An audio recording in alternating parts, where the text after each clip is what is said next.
Hey you guys, welcome back to my channel. और हम कर रहे थे questions of chapter 6 which is electromagnetic induction. तो आज हम उसी को कंटिन्यू करेंगे। चलिए, आज के लिए पहला क्वेश्चन जो है वो ये रहा। Two circular coils, one of small radius R1 and the other of very large radius R2 are placed coaxially with centres को इंसाइडिंग, obtain the mutual inductance of the arrangement. So the situation is this कि हमारे पास यहाँ पर एक smaller coil है जिसका radius R1 है, then we have the larger coil जिसका रेडियस R2 है, और हमें यहाँ पर म्यूचुअल इंडक्टेंस पूछा गया है। तो आई एम जस्ट अज्यूमिंग कि इनमें से किसी एक कॉइल के ऊपर कुछ करंट जा रहा होगा। लेट्स अज्यूम कि ये जो बाहर वाली कॉइल है that is C2 and this coil is C1। Okay, तो आई एम जस्ट अज्यूमिंग कि कोई भी करंट I2 जो है ना वो फ्लो कर रहा है थ्रू C2, फ्लो कर रहा है थ्रू C2।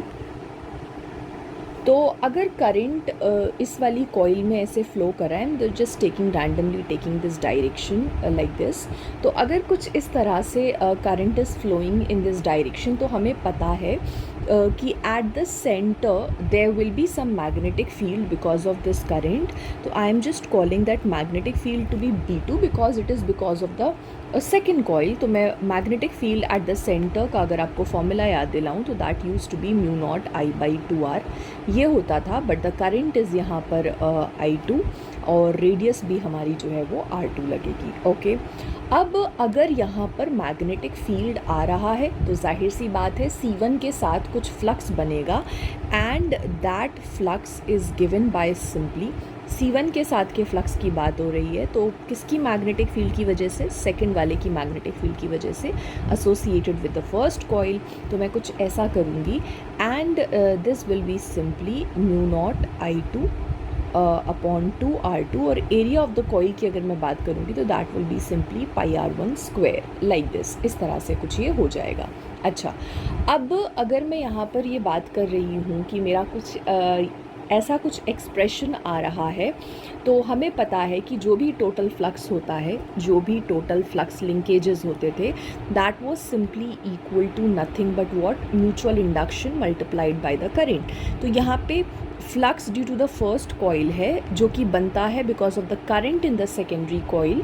ओके, और ये म्यूचुअल इंडक्टेंस जो हम निकाल रहे हैं, चाहे हम फर्स्ट का सेकंड के रिस्पेक्ट में लें या सेकंड का फर्स्ट के रिस्पेक्ट में लें, तो दोनों न्यूमेरिकली सेम ही आते हैं। तो I am just writing that M here. Okay, दोनों को मैं इक्वेट करूँगी, and if I just compare them तो MI2 will be equal to μ0I2 upon 2R2 and this is πr1²। तो जो कुछ भी कैंसिल होता हुआ आपको दिखाई दे रहा है, आप कैंसिल कर दें, and you will get simply μ0 πr1² divided by 2R2, and this will be your final answer like this. ठीक है, तो बस कुछ इस तरह से हमने जो है उसको ध्यान रखना है, and this was the same question that I asked in the recent test. ठीक है, तो ये इस तरह से हो जाएगा। चलिए, let's move on to the next question which is if a current of 3 ampere flowing in the primary coil is reduced to 0 in 0.001 second, then the induced EMF in secondary coil is 15,000 volt. Okay, what is the mutual inductance between the two coils? So first of all, whatever is given to us, हम वो लिख लेते हैं। हमें ये देखने को मिल रहा है कि करंट है 3 एम्पियर का, जो कि एक प्राइमरी कॉइल में फ्लो कर रहा था, and then it is reduced to 0 in some time. Okay, तो दैट मीन्स हम यहाँ पर di/dt तो आसानी से निकाल ही सकते हैं ना। तो di/dt will be reduced to 0, मतलब कि फाइनली वो 0 हो गया, and then initially it was 3, और टाइम कितना लगा हमें? 0.001 सेकेंड का। तो if I just right it, तो ये हमारा हो जाएगा -3, और ये हो जाएगा 1000 एम्पियर पर सेकेंड। कुछ इस तरह से ये आ जाएगा। What else is given to us? हमें दे रखा है induced EMF which is 15,000 volt. Okay, what is mutual inductance? तो अगर मैं आपको रिलेशन की याद दिलाऊं तो that used to be E is equal to -M di/dt। ये होता था कुछ, तो मुझे यहाँ पे M निकालना है, तो it will be simply -E upon di/dt like this. तो यहाँ पे -15,000 और डिवाइडेड बाय di/dt मेरा कितना आया है -3000। तो बस मेरा जो m है that will be simply 5 Henry like this. ये हमारा फाइनल आंसर हो जाएगा। चलिए बढ़ते हैं नेक्स्ट क्वेश्चन की तरफ।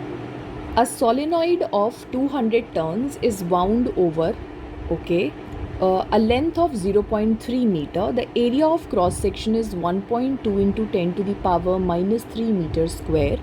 Around its central section, a coil of 300 turns is closely wound. Okay, तो 200 turns पहला coil और उसका कुछ length दे रखा है, फिर उसका area of cross section और उसी के around एक दूसरा coil हमने wound किया हुआ है। If an initial current of 2 ampere is reversed in 0.25 second. Okay, current का magnitude same रखा है but उसको reverse कर दिया है।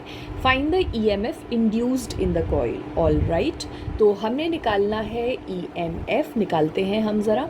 तो सबसे पहले अगर मैं याद दिलाऊं कि सोलिनॉइड के केस में अगर हमने म्यूचुअल इंडक्टेंस निकाला था तो उसका जो फॉर्मूला था that was simply mu naught N1 N2 A/L। This used to be the formula for mutual inductance. ठीक है, तो अभी मैं यहाँ पे जस्ट वैल्यूज़ डाल देती हूँ। म्यू नॉट का वैल्यू था 4 pi into 10 to the power -7। N1 का जो वैल्यू है दैट इज़ 200 टर्न्स। N2 का वैल्यू इज़ 300 टर्न्स एंड जो मेरा एरिया है that is given to be how much? Area is how much? 1.2 into 10 to the power -3 divided by length कितना है? What is the length here? Length is 0.3 meter. Okay, length is 0.3 meter. तो ये situation है कुछ। तो यहाँ से आप पहले तो m का वैल्यू निकाल लीजिएगा। ठीक है, फॉर्मूला मैंने आपको बता दिया है। फिर बोला है कि करंट जो है वो रिवर्स हो रहा है तो मैं ज़रा यहाँ पे आपको DI निकाल कर दे देती हूँ। तो रिवर्स हो रहा है तो डायरेक्शन उसका बदल गया होगा और फिर उसके बाद यहाँ पर हम देखें तो इनिशियली इट वाज 2 ओनली, तो फाइनल माइनस इनिशियल करते हैं तो हमारे पास ये कुछ -4 एम्पियर का आ जाएगा। ठीक है, टाइम हमें दे रखा है dt विच इज़ 0.25 सेकेंड। अब हमें पता है क्या रिलेशन होता है E is equal to -m di/dt। तो बस अब आप ये फॉर्मूला डालेंगे और अपना आंसर जो है वो निकाल लेंगे। m का वैल्यू जो यहाँ से आप कैलकुलेट करोगे वो आप यहाँ पुट कर देना और सारी वैल्यूज़ को डाल देना, तो you will get the value of EMF। ये काम आप खुद करेंगे और फिर आंसर निकाल के बताएंगे मुझे। ठीक है, चलिए नेक्स्ट क्वेश्चन की तरफ बढ़ते हैं, which is an EMF of 0.5 volt is developed in the secondary coil when current in primary coil changes from 5 ampere to 2 ampere in 300 millisecond.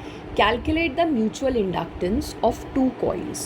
So if you look here, तो again simple formula based question है। 0.5 volt हमें EMF दे रखा है जब हमारा current change होता है from 5 ampere to 2 ampere. तो अगर आप यहाँ पे DI निकालेंगे तो इट इज़ -3 एम्पियर। कितने टाइम में हो रहा है ये? 300 मिली सेकेंड में हो रहा है। तो 300 into 10 to the power -3 which is nothing but 0.3 second मेरा ख्याल है आ जाना चाहिए, है ना? इस तरह से ये आ जाएगा। उसके बाद अगर आप यहाँ पर डालते हैं क्या डालेंगे हम यहाँ पर? हम डालते हैं m का वैल्यू। तो m is simply nothing but what, m निकालना है ना म्यूचुअल इंडक्टेंस। तो सबसे पहले तो वही बेसिक फॉर्मूला हमारा E is equal to -m di/dt और यहाँ से m अगर हम निकालते हैं तो it will be -e upon di/dt। तो we will just put the values. -e जो है हमें E दे रखा है 0.5, DI का value is -3 and what is DT 0.3। तो बस ये माइनस माइनस जो है वो ऐसे हो जाना है और फिर 0.5 इंटू 0.3 डिवाइडेड बाय 3। तो कुछ इस तरह से हमारा जो आंसर है, जो हमारा जो हमारा म्यूचुअल इंडक्टेंस है, mutual inductance that will come out to be 0.05 henry and that is our final answer. So whatever questions we did till now, they were very simple, सिर्फ फॉर्मूला बेस थे. The motive was कि आपको फॉर्मूले थोड़े से याद हों, आप उनके साथ काम करना सीखो. बाकी जो इनके इंपॉर्टेंट क्वेश्चंस रहेंगे, जो भी हमारे प्रीवियस ईयर के क्वेश्चंस हैं, जो भी मोस्ट एक्सपेक्टेड क्वेश्चंस हैं, वो हम लोग अब नेक्स्ट वीडियो से कंटिन्यू करेंगे फॉर दिस चैप्टर. चलिए मिलते हैं नेक्स्ट वीडियो में. Thank you so much for watching.